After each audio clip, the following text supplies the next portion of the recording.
So a lot of you seem to really like my last video about Helldivers, and I thank you all for the support you've given me so far, but I will admit that the video wasn't perfect, and there are a few points that I saw getting raised in the comments that I felt were significant enough to warrant a follow-up video on the subject. Basically, to make sure that everyone's on the same page, my last video was talking about why I think that the gameplay design in Helldivers helps make the community at least a lot less toxic than a lot of other big multiplayer games, even despite the fact that it has things like friendly fire enabled with no way to turn it off.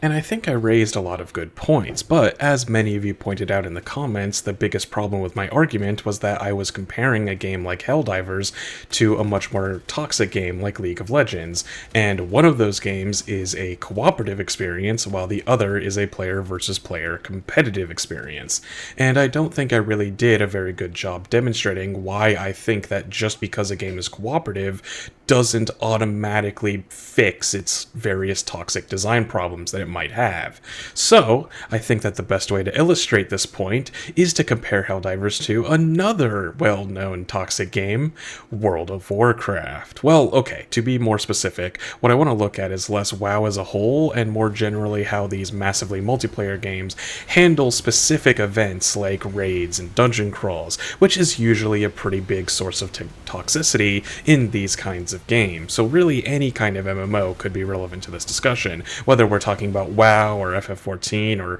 hell, even the new crossover event in Monster Hunter, which incorporates a lot of raid mechanics into its gameplay systems despite it not normally working that way by default. So,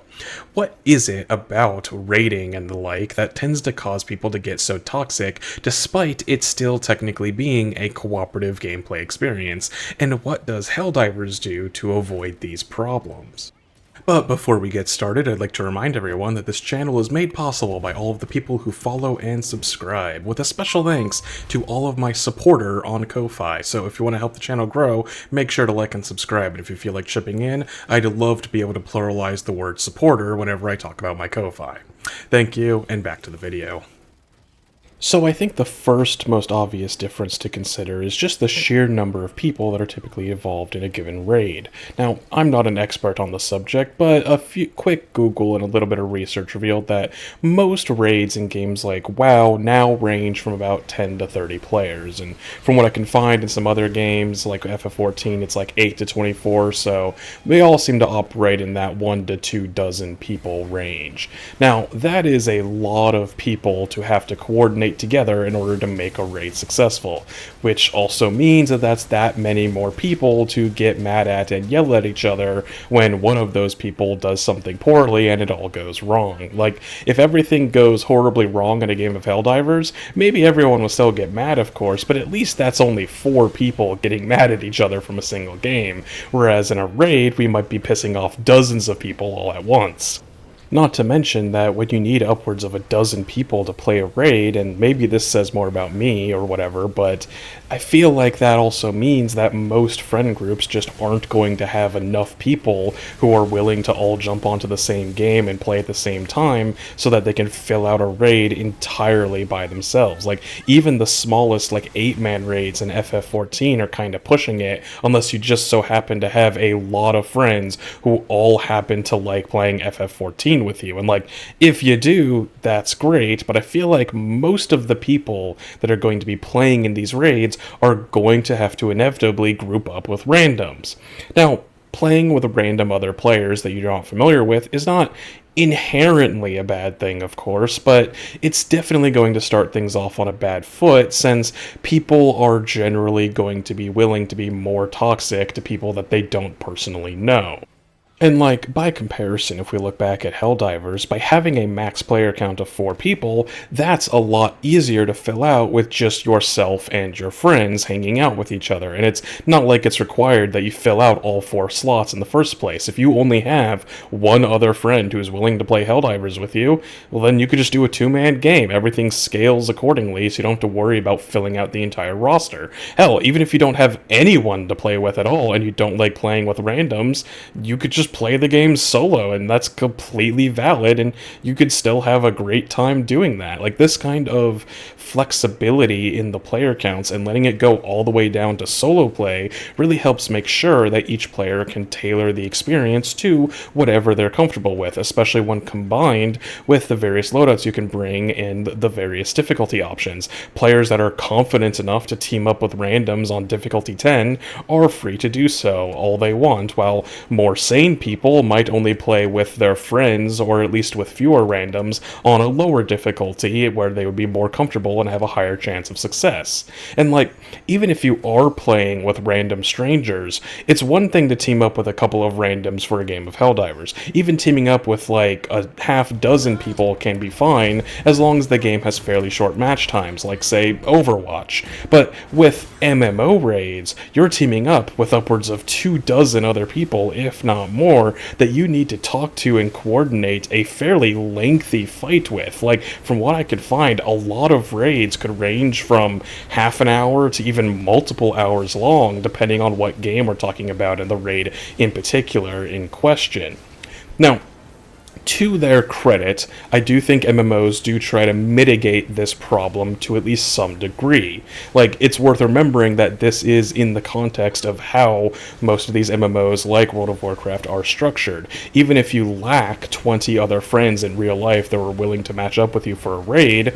MMOs are inherently social games, and you might be able to form relationships within the game with people who will obviously going to be self-selected to be more willing to play with you because they're already playing the game. And this is why things like guilds exist, so that you can get large groups of like-minded players and essentially form friend groups within the game's world itself, which can make it a lot easier to get the kinds of players you need in order to actually run these raids without it being at least completely done with random strangers. But to be frank, not everyone who plays MMOs participates in these kinds of guild systems, and a lot of people are just going to log on and join some matchmaking service to pair up with complete strangers. And even if you are in a guild, you still might not have enough players to really fully fill out a raid, and you might still have to team up with at least a few randoms to fill out the player base. And like, just in general, that is probably going to lead to a more toxic experience, since not only are you needing to coordinate with a ton of random strangers, but you need to maintain that coordination for a fairly significant time investment, or else you risk potentially wasting what might be all of the time that these people have to play video games on a given day just because you failed a single raid. And I think that that aspect of coordination is another factor that is worth examining more closely in this regard. In virtually every MMO with raids, they also tend to have very specific structures to them that they expect of their players. For example, with World of Warcraft, there seems to be a pretty standard formula, from what I can find, of about 2 tanks and 2 supports per like 4 to 6 DPS, depending on exactly how many players there are and what raid you're doing. Though, from what I can find, it seems like there are some raids that might only have 2 tanks for like the entire raid, even if you're playing with dozens of players. And well, right off the bat, I can see how this could lead to some problems. If you have ever played literally any multiplayer game with any kind of class system, well, the first issue that I'm sure you're familiar with is the fact that, well, let's be honest, the vast majority of players just want to play the DPS roles. Sure, some people actually do prefer being tanks or supports, but those players are definitely in the minority overall, just based off of role-based queue times alone. In fact, this is likely why many of these games are designed around having so few tanks and supports compared to DPS players. If people don't like being the tank, well then just require fewer tanks in a raid, and at least the queue times won't be as bad. But I do think that this is kind of a band-aid solution to a grander problem with their class design. But okay. Let's say we do actually have people who are willing to play tank and support so that we can avoid that problem in the first place. You still run into the next issue, which is the fact that having so few players in these roles tends to make them into lightning rods for assigning blame. After all, if you have a raid where you have over a dozen people all working together, but only 1 or 2 of them are tanks, well then it can be pretty easy for a lot of people to come to the conclusion that if everyone died, well maybe it's because the tanks weren't aren't doing their job good enough. Now, obviously, this isn't always necessarily true, but you kind of gotta admit that putting all of that responsibility on just a couple of players out of dozens is giving those players a lot of weight to carry. If a DPS isn't pulling their weight, well, if there are a dozen other DPS players in the raid, then some of them can probably pick up the slack in order to try and cover for them. But if a tank isn't pulling their weight, and there's only one or two tanks in the entire raid, well, then that can create a much more significant weakness in the team's composition. It kind of becomes their Achilles heel if any one of those minor roles, or at least the roles that don't have as many players, I should say, aren't able to actually support the rest of the team. Like, at least in games with smaller team sizes and more balanced numbers of each role, you can at least argue that each role carries a similar level of importance, and thus each member of the team is equally, or at least more equally, as responsible for a team's success or failure, even if people still tend to get mad at each other regardless. Like, if there's only 2 DPSs on the team, and one of them is falling short, well then it's more understandable that the other DPS is not going to be able to cover for them. Whereas the difference being that with raids, when you have so many of one role and so few of another, well then it can lead to these kinds of problems. But now let's finally refocus our attention back on Helldivers and examine how they handle things differently in some of these regards. Because, well, for one, the most obvious factor here is that Helldivers doesn't really have any kind of class-based system. Now, to be fair, just because a game doesn't have explicit classes, that isn't to say that you still can't build yourself into specific roles that are akin to classes. Really, this isn't too different from how some MMOs handle things, like how in Guild Wars 2, for example, while some character classes might naturally lean towards one role or another, you can generally pretty effectively customize pretty much any given character class to lean more towards a damage tank or healer focused role if you want to. Similarly, in Helldivers, while you aren't given explicit classes to play, you can choose whether you wear light, medium, or heavy armor with a variety of different passives. You can mix and match various primaries, secondaries, and throwables that might let you specialize your combat style into a given role, and of course you've got the stratagems on top of that to further lean into that playstyle. At first, it might seem like no matter what, pretty much any given Helldiver is going to naturally fit into some kind of a DPS role, no matter what their loadout is. But there are definitely plenty of pieces of equipment that you can pick to fill much more unique roles, at least that are different from DPS. Like, for example, you can carry a ballistic or an energy shield, and then deploy shield generators while wearing heavy armor, and like, suddenly you're now very much the party's tank. And there's even ways to play like a more support-oriented role with things like the stim pistol and the supply backpack, maybe even being the guy on the team who calls in vehicles for everyone. Not to mention that you can literally support other players directly if they're using heavy weapons that require ammo backpacks by literally helping them reload mid-combat. So classes in effect exist in Helldivers, but I don't think that they create nearly as many problems, at least in terms of toxicity, as they do in games like MMOs. And I think a big part of that is that the game encourages a lot more freedom in how you approach and solve problems. MMO raids are, as one would expect, designed to be beaten only by a large group of players. This means that if you don't want to have people waltzing in with just a single character by themselves and soloing the entire raid like some kind of isekai protagonist, the raid has to be designed in such a way that each character has to be pulling their weight. For example, to try and simplify things a bit, if we are expecting a group to bring 10 damage dealers to a raid, then we might design the fight around the team as a whole, needing to deal around 1,000 damage per second, so that each player needs to be dealing on average, say, 100 damage per second in order to be pulling their own fair share of the raid. And as such, you need to be bringing characters that can meet or exceed those base damage thresholds, or else the raid will literally be impossible to complete. So that in turn limits the kinds of characters that you can bring to a fight, because if you're filling a damage roll and your character isn't optimized enough to meet the minimum damage rate, well then you're just going to have to change your build, or else nobody will add you to their raid party.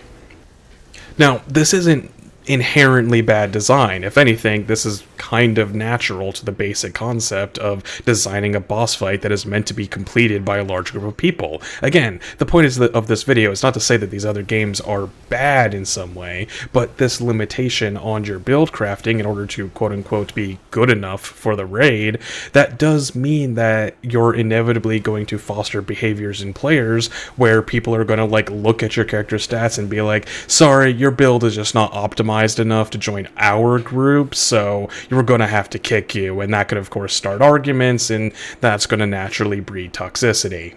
And of course, this can be applied to basically any role. I was just using damage dealers as an example, but like tanks need to be able to survive a certain amount of damage per second and need to be able to draw aggro to themselves. Healers need to be able to heal a certain amount of damage per second and be able to res people and whatnot, and so on and so forth. By comparison, Helldivers does some interesting things in how it scales its enemy health and damage values according to the difficulty you're playing on and the number of players in a given match. And that interesting thing is that they don't. Regardless of how many players are actually in a given match, or even what difficulty you're playing on, every enemy in the game always has the same stats every time. A charger will have the same amount of health and armor, and will do the same amount of damage, whether you're encountering one on difficulty 3 by yourself, or if you're in a full group of 4 on difficulty 10. And I think that this is actually really smart for Helldivers' design, because in the same way that enemies in an MMO are scaled such that they can only be killed by a group of people, every enemy in Helldivers is scaled as such that they at least can be killed by just one person by themselves. It won't always be easy depending on your loadout. A Bile Titan is still a Bile Titan, but in theory, any one player can take out any given enemy in the game. Even enemies that are covered in heavy armor still will have weak spots that can be exploited by lighter weapons if needed, and if your weapon loadout is poorly suited to a given situation, well, that's why you bring a 500 kg or something else like that that can solve those problems. My point being that because the game is fundamentally designed around being beatable solo, that means that regardless of how many people are on your team, the game always has essentially an infinite capacity for someone to carry a weaker player. Now again, whether this is good game design on its own is up to debate. You could easily argue that it would make sense to design a co-op shooter to, require cooperation in order to complete it. But from a toxicity management standpoint, I think that giving players more room to cover for each other's weaknesses in this way at least gives them less of a reason to get mad at each other. Like, don't get me wrong, they will still get mad regardless. I'm not saying that things like this solve toxic behavior entirely, but at least having a reason, or less of a reason, to get pissed at your teammates is still better than most games like this. So in general, I think that players will be happier when a game is focused more on encouraging cooperation rather than requiring cooperation. And of course, I do think it is worth reiterating that many of the design elements that I highlighted in my previous video I think are still valid points, even if you ignore the comparisons I was making to more competitive-oriented games. For example, I think that death being so cheap is still one of the most important factors to Helldivers' success and generally reduced toxicity, and that is actually something that we can still compare to more cooperative games as well. For example, if we look at a game like Monster Hunter, you have a limited number of times that the team as a whole can die, which is shared between all players. It doesn't matter if 3 different players each die once, or if one player dies 3 times. Either way, that third death ends the hunt, and naturally that can make people pretty mad because it doesn't matter how good you were performing if someone else just carts 3 times in a row. Now, to be fair, this is technically the exact same mechanic of Helldivers, the team having a shared pool of extra lives that everyone pulls from when they die. But, I think it's pretty obvious that Helldivers giving a team up to 20 spare lives creates a slightly more casual environment than people only having 3, which is less than the size of the max player count in a hunt in Monster Hunter. So you don't even have enough extra lives for each player to die once. Now, when it comes to MMO raids, the way that death is handled can vary a lot from game to game or server to server. Some people play with straight up permadeath, where dying in a raid or otherwise resets you back to level 1, though most games are more sane by default, and the worst that they'll do is just boot a dead player from the raid entirely, which of course sucks for that player, but it can also still make everyone else mad because that means that the party as a whole is now weaker, which creates a feedback loop where now more people might die and thus keep making the team weaker and weaker until everybody's pissed off and dead. Other games might make you do a run back where you can at least respawn, but you're back at some designated checkpoint and you're still out of the fight for a while, which can still lead to that feedback loop problem I mentioned earlier, causing further people to die while you're gone, especially if the person who died was one of the more important roles like a tank or a support. But at least this just means that you have to hold out until they get back, and then things are back to normal. And then of course there are games with raids that let you resurrect people mid-fight, not unlike how you can resummon your fellow Helldivers during a mission, but most of these sorts of games usually still put some kind of major resource expenditure or a cooldown on such res abilities, depending on how it's balanced, so death is still usually a pretty major factor to consider. My overall point being that not only is Helldivers' respawning mechanic a lot kinder and thus leads to a lot less frustration when you die, but because it lets you respawn people effectively instantly, you can do it anywhere on the map, and you can even pick the gear that you lost right back up off of your corpse. It kind of avoids that death spiral problem entirely, which is I think where a lot of the toxicity can come from during a raid fight. Not to mention that the other more subtle aspect that I talked about in my previous video with Helldivers' respawn mechanic is that it kinda cleverly forces players back together if you got separated. As I said, I think it's better to encourage cooperation rather than force it, so when you have somebody wandering off into the ass end of the map to try and take an objective by themselves and then they end up inevitably dying, well, your team can only respawn that person within their own throwing distance. So, like, it does have the downside of essentially forcing that person to lose whatever gear and samples that they were carrying, but the upside is that it is highly encouraging people to kind of regroup and stick together so that they actually cooperate and thus prevent future deaths. And there's actually an even more subtle aspect to this that I didn't know about until some of you guys pointed it out in the comments of that last video, because apparently, while the durability of the enemies doesn't scale with the number of players, the game will spawn more enemies on the map if you have more people on your team, but it kind of does that in a unique way, because it'll only spawn more enemies if you get separated from one another. From what I understand, as long as everybody stays grouped up together, then enemies will spawn normally as if there was only a single player, so you'll always get the same number of enemies regardless of how many players you have. But if you split up and get far enough away from each other, then the game will start to spawn extra patrols and have extra enemies drop onto the map in wherever the players end up going to. So if all 4 players in a match abandon each other and go off to 4 different corners of the map, well then the game will spawn 4 times as many enemies to combat them. It's a very subtle mechanic because, like I said, I didn't even know that this was actually a thing until you guys pointed it out to me, but I do think it is yet another clever, subtle way that the game is designed to more naturally push people back together and, again, encourage cooperation without necessarily forcing it. Either the amount of enemies will scare people off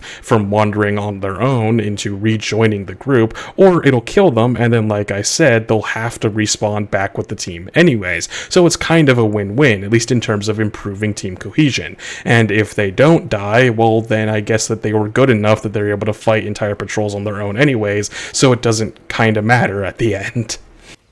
So yeah, overall, I think that even when you're only talking about cooperative experiences, it is pretty clear to me at least that there are certain design elements that should probably be avoided if you're trying to manage the toxic behavior of your player base. I will still agree with the overall point that many of you are making, that cooperative games are, generally speaking, going to be less toxic than competitive games. That's for certain. But just because a game involves players working together doesn't inherently mean that you're going to create a non-toxic environment. And I think that Helldivers in particular has made a lot of smart design decisions in this regard, at least, to help smooth things over. But by no means is Helldivers perfect, of course. As many of you have also pointed out, there are plenty of examples of toxic behavior among the player base, but I think that it's overall a lot better than it might be otherwise had they designed the game to play more like an MMO raid or something of that sort.